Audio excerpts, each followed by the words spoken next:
There's certainly a growing awareness of India on the global stage. And that's much more of India than of Hindus as such. Of course, people know that India is a Hindu majority country, and there is a spreading Hindu revival actually in the diaspora. So there are a lot of temples being built. But I think India is much more the story than Hinduism globally. Now, it's really impressive the way Hinduism has been spreading as a religion following Indian diaspora, but also spreading among even non-members of the diaspora. And we do see a lot of that happening in the United States and the United Kingdom, and especially in the Southeast Asia, developing countries of the world. But the real story, I think, is India's growing prominence. Everyone is aware of India as a potential investment destination, as a potential business destination, even as a potential tourist destination, with Air India now being privatized. So I think we're going to see a lot more of India on the global stage in the decade to come. But still, you see in certain section, as former Vice President Venkaiah Naidu said yesterday, a section of the Western media is engaged in anti-Hindu, anti-India Absolutely. propaganda. Why is it happening? There's a big difference between popular perceptions of India and Hindus and the media message about India and Hindus. And so first, unfortunately, the two often get conflated when obviously India is a secular country. India is not a Hindu country. It's a secular country where the majority of the population is Hindu.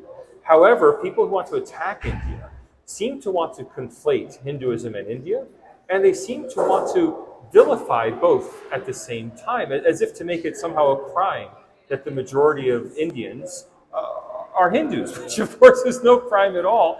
People are free to choose their own religions in India as elsewhere. The media narrative has not yet gotten a lot of traction among ordinary people.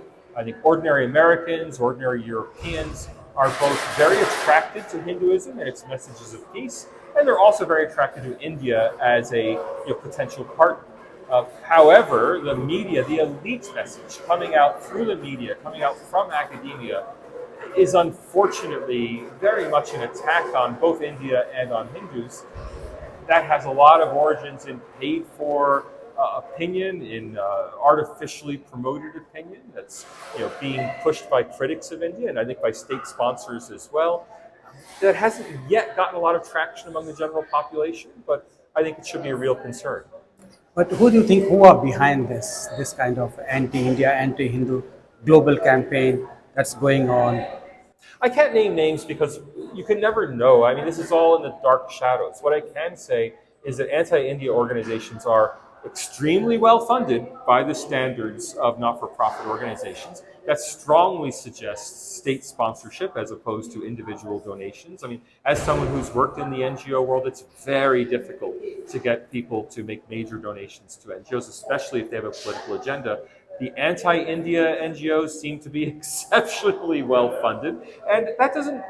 That means they're able to have the staff to do things like, to get their op-eds in newspapers, to amplify the opinions they see, to simply buy access. In U.S. politics, it's very possible to buy access to American representatives, both at the federal level and at the state and local level. And the anti-India forces definitely are spending a lot of money to get that access. Now, they haven't been that successful so far, I think, because most people can see a fraud when it's right in front of them. But unfortunately, in politics, as in most things, money talks, and the anti-India forces are very well funded. What does Hinduism means to you? Look, Hinduism is one of the world's great religious traditions, and it's actually a multiplicity of traditions. There's no such thing as Hinduism. There are Hindus who have many different practices. And, we try to put them in a box of Hinduism to define them as being different from Christianity or Islam.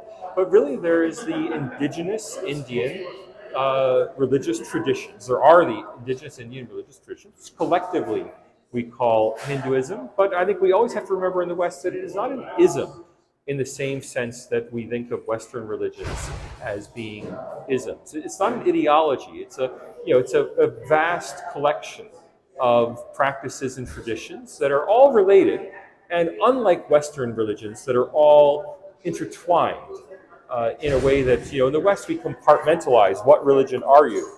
Whereas in India, of course, as your listeners will know, people can go to multiple temples. People can celebrate multiple traditions without seeing a contradiction in that. I think that's a very positive message for how religion can and should be. Prime Minister Modi was in Australia recently. Then he Yes. came to here, both the places. He has a grand welcome. The diaspora in Right. both the countries are there. How do you see India's growth story under the Prime Minister Modi's leadership? This is really an India story more than a Modi story. All the press coverage, all the cameras, of course, focus on Mr. Modi as an embodiment of India, and in many ways, he does embody India in the sense that his OBC background, the rise through hard work to prominence and ultimately to leadership in his country is a very inspiring story, and it's no surprise that the cameras would be focusing on him, the stories and the criticisms would focus on him as embodying the Indian story. But really, the story is about India, not about Mr. Modi. And when Mr. Modi either is defeated or retires, you'll find that the next Indian Prime Minister gets the same reception because it's India that's receiving the reception, not Mr. Modi. What's the reason for success of India's story?